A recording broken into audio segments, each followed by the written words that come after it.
Hi friends, welcome to Srinitha craft and kitchen. இன்னைக்கு நம்ம என்ன டிஷ் பார்க்க போறோம் அப்படின்னா, இந்த வெயிலுக்கு ஏத்த ஆலோவேரா ஜூஸ்ங்க. இது வீட்லயே செய்யறது எப்படின்னு பார்க்கலாம். அதுக்கு என்னென்ன வேணும் அப்படின்னா, இந்த ஒரு துண்டு ஆலோவேரா, ஒரு half lemon, 2 tablespoon honey, ஒரு இஞ்சி துண்டு, அவ்வளவுதாங்க. வாங்க செய்யறது எப்படின்னு பார்க்கலாம். ஃபர்ஸ்ட் இந்த ஆலோவேராவை நம்ம கிளீன் பண்ணிக்கலாம். நான் ஏற்கனவே இந்த சைடும் கிளீன் பண்ணி கட் பண்ணி வச்சுட்டேன்.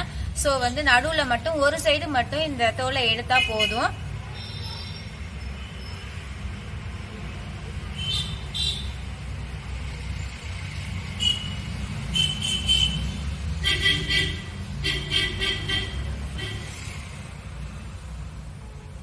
இது ரொம்ப ரொம்ப நல்லதுங்க.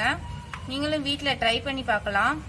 ஏன்னா இது ரோட் ஓரத்துல இப்ப ஸ்டார்ட் பண்ணிருப்பாங்க சேல்ஸ் பண்றதுக்கு.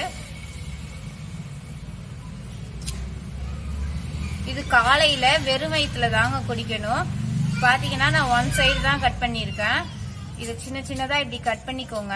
அப்பதான் ஈஸியா அந்த ஜெல்லு வரும். பாத்தீங்க அப்படின்னா இந்த பாருங்க, இந்த மாதிரி கிடைக்கும். இது ரொம்ப கசப்பு தன்மையா இருக்கும். சோ அதனால இது நம்ம ஒரு தண்ணிக்குள்ள போட்டுக்கலாம். அந்த கிரீன் போற அளவுக்கு ஒரு 2 நிமிஷம் அதுலயே இருக்கட்டும். சுத்தமா அந்த லேயர்லாம் எடுத்துட்டு போடுங்க. அப்பதான் அந்த கசப்பு தன்மை போகும்.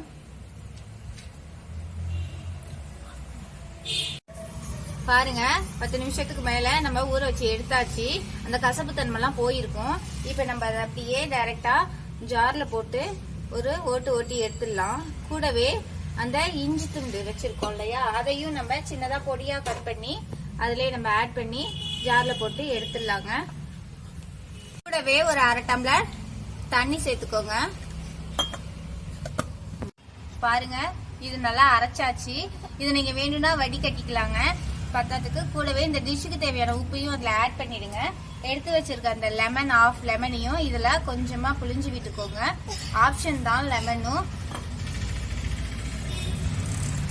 கூட ஒரு ஓட்டி எக்ஸ்ட்ரா இன்னும் கொஞ்சம் ஒரு 1/2 டம்ளர் தண்ணியும் ஆட் பண்ணிட்டு இன்னும் ஒரு 2 ஓட்டி எடுத்துடலாம்.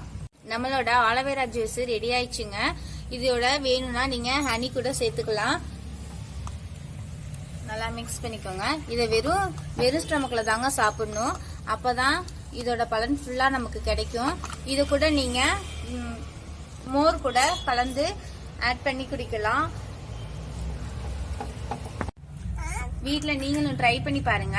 லைக் பண்ணுங்க, ஷேர் பண்ணுங்க, சப்ஸ்கிரைப் பண்ணாதுங்க சப்ஸ்கிரைப் பண்ணுங்க. இது ரொம்ப ரொம்ப ஹெல்த்தியான டிஷ்ஷுங்க. சோ ட்ரை பண்ணி பாருங்க. உடம்பு சூட்டை ரொம்ப தணிக்கும். இது கூட நீங்க வெறும் தண்ணிக்கு பதிலா நீராக்கரம் தண்ணி கூட நீங்க இதுல ஆட் பண்ணி நீங்க மிக்ஸ் பண்ணி நீங்க சேர்த்துக்கலாம். ரொம்ப குளிர்ச்சி உடம்புக்கு. தேங்க்யூ.